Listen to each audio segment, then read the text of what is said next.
Hello friends. Welcome to the Different Science channel. Do not forget to like, share, subscribe.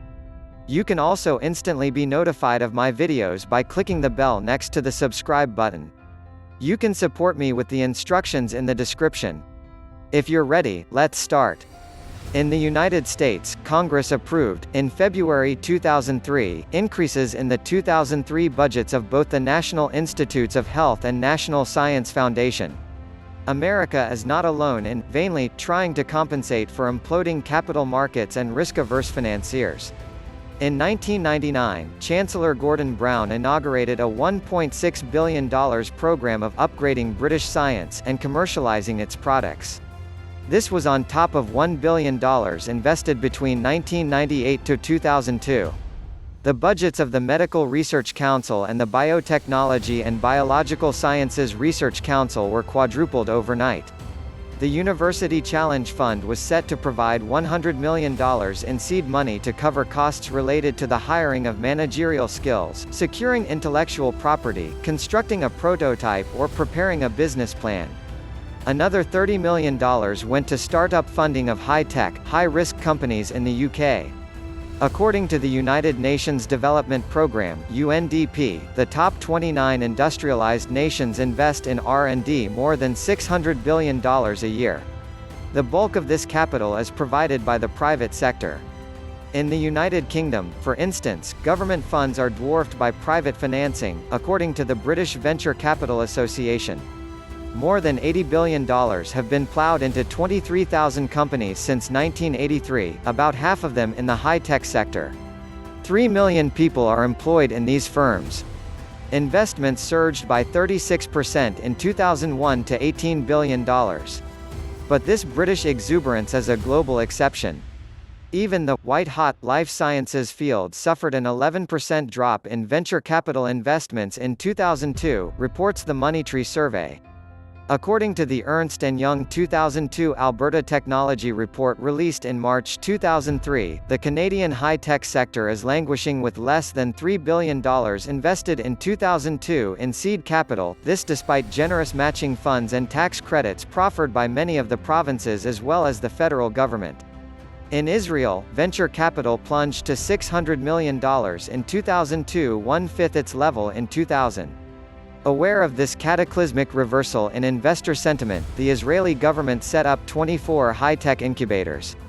But these are able merely to partly cater to the pecuniary needs of less than 20% of the projects submitted.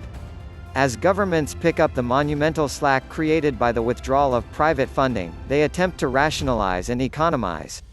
The New Jersey Commission of Health Science Education and Training recently proposed to merge the state's 3 public research universities.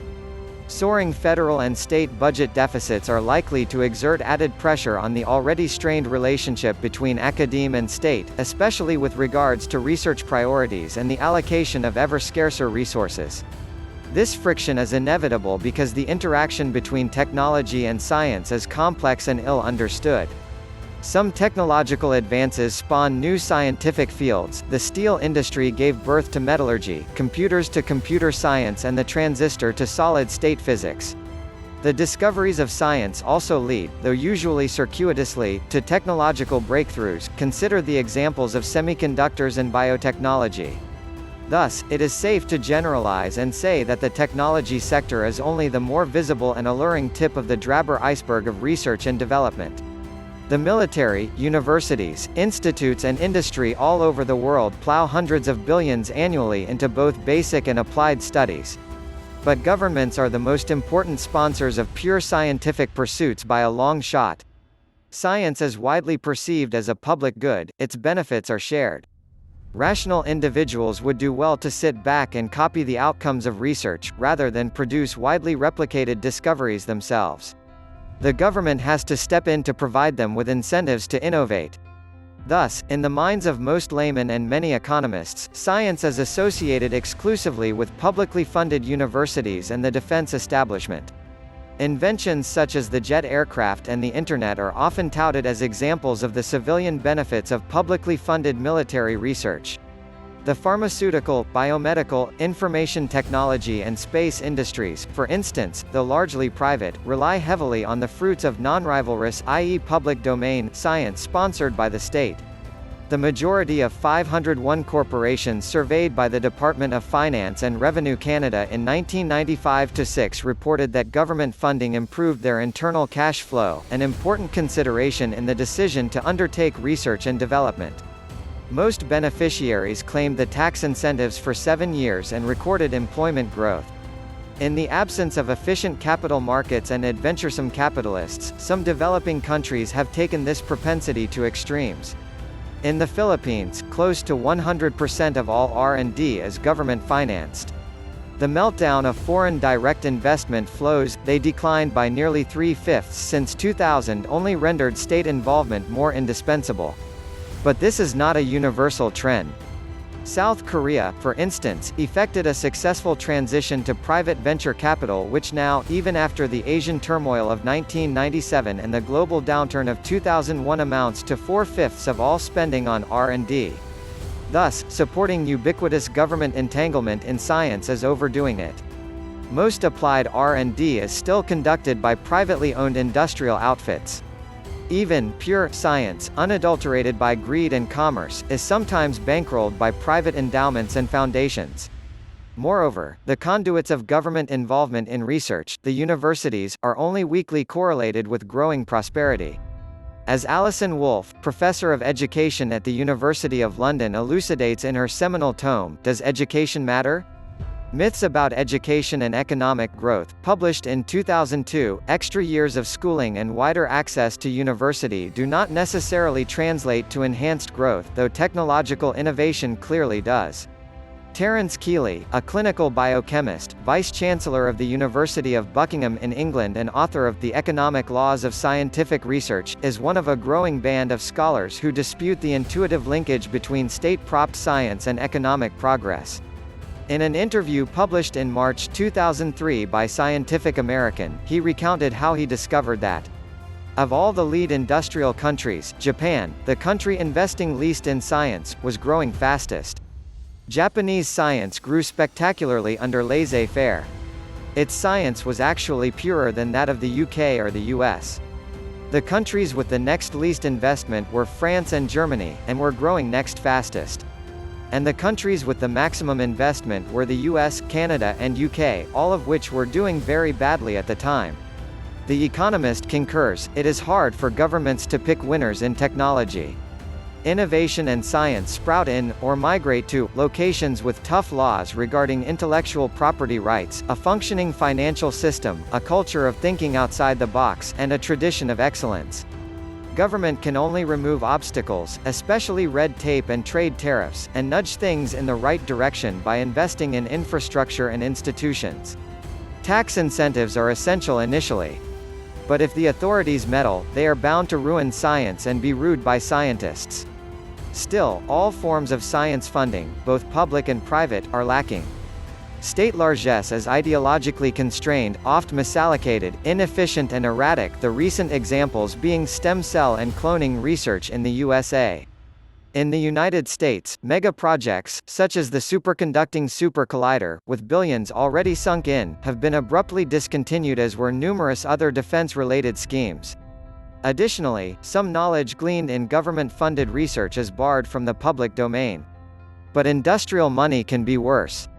It comes with strings attached. The commercially detrimental results of drug studies have been suppressed by corporate donors on more than one occasion, for instance. Commercial entities are unlikely to support basic research as a public good, ultimately made available to their competitors as a spillover benefit. This understandable reluctance stifles innovation. There is no lack of suggestions on how to square this circle. Quoted in the Philadelphia Business Journal, Donald Drakeman, CEO of the Princeton biotech company Medirex, proposed in February 2003 to encourage pharmaceutical companies to shed technologies they have chosen to shelve, just like you see little companies coming out of the research being conducted at Harvard and MIT in Massachusetts and Stanford and Berkeley in California. We could do it out of Johnson & Johnson and Merck. This would be the corporate equivalent of the Bayh-Dole Act of 1980. The statute made both academic institutions and researchers the owners of inventions or discoveries financed by government agencies. This unleashed a wave of unprecedented self-financing entrepreneurship. In the 2 decades that followed, the number of patents registered to universities increased tenfold and they spun off more than 2,200 firms to commercialize the fruits of research. In the process, they generated $40 billion in gross national product and created 260,000 jobs. None of this was government-financed, though, according to The Economist's Technology Quarterly, $1 in research usually requires up to $10,000 in capital to get to market. This suggests a clear and mutually profitable division of labor. Governments should pick up the tab for basic research, private capital should do the rest, stimulated by the transfer of intellectual property from state to entrepreneurs. But this raises a host of contentious issues. Such a scheme may condition industry to depend on the state for advances in pure science, as a kind of hidden subsidy. Research priorities are bound to be politicized and lead to massive misallocation of scarce economic resources through pork barrel politics and the imposition of national goals. NASA, with its "Let's put a man on the moon before the Soviets do" and the inane International Space Station is a sad manifestation of such dangers. Science is the only public good that is produced by individuals rather than collectives. This inner conflict is difficult to resolve. On the one hand, why should the public purse enrich entrepreneurs? On the other hand, profit-driven investors seek temporary monopolies in the form of intellectual property rights. Why would they share this cornucopia with others, as pure scientists are compelled to do? The partnership between basic research and applied science has always been an uneasy one. It has grown more so as monetary returns on scientific insight have soared and as capital available for commercialization multiplied. The future of science itself is at stake. Were governments to exit the field, basic research would likely crumble. Were they to micromanage it, applied science and entrepreneurship would suffer.